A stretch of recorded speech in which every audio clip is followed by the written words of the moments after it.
Hi everyone, we're here to read A Gold Star for Zog by Julia Donaldson and Axel Scheffler.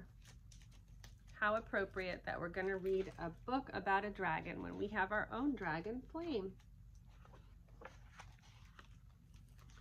Madame Dragon ran a school. Many moons ago, she taught young dragons all the things that dragons need to know.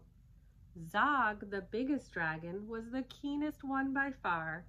He tried his hardest every day to win a golden star.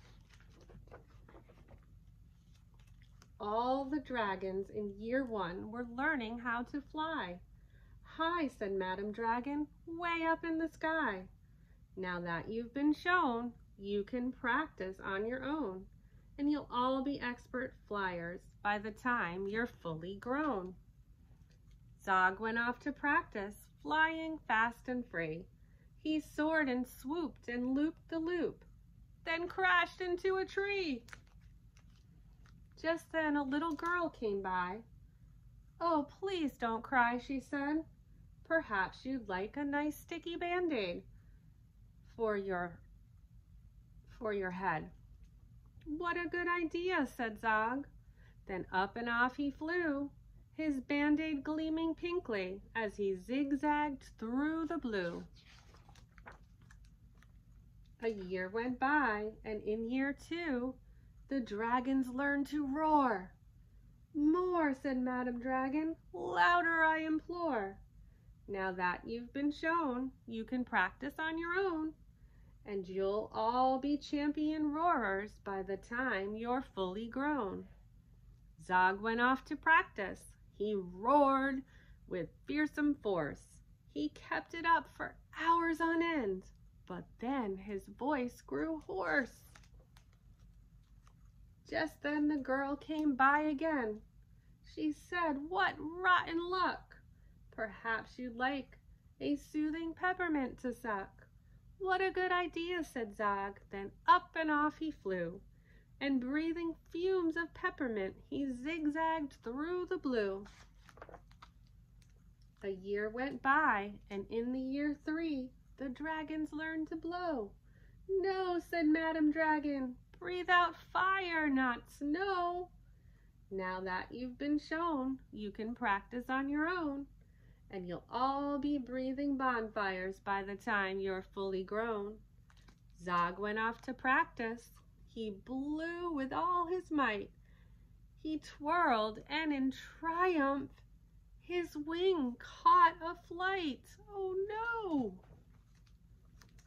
Just then the girl came by again. She said, "You poor old thing, perhaps you'd like a nice stretchy bandage for your wing."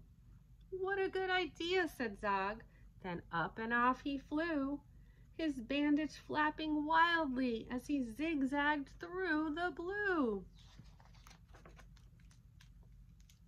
All the year 4 dragons were learning. Can you guess?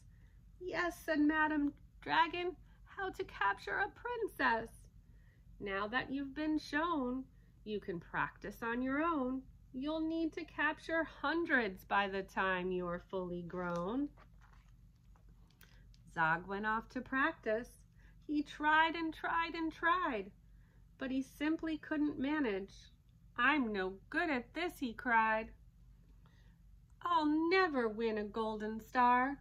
Just then he saw the girl. "Perhaps," she said, "you'd like to capture me. I'm Princess Pearl." "What a good idea," said Zog. Then up and off he flew, the princess gripping tightly as they zigzagged through the blue. "Ah," said Madame Dragon, "our first princess so far. Congratulations, Zog, my dear. You've won a golden star."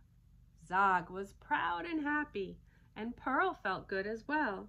She took the dragons' temperatures and nursed them when they fell. A year went by, and in year 5, dragons learned to fight. "Right," said Madame Dragon. "Here comes a real live knight." Up spoke the knight.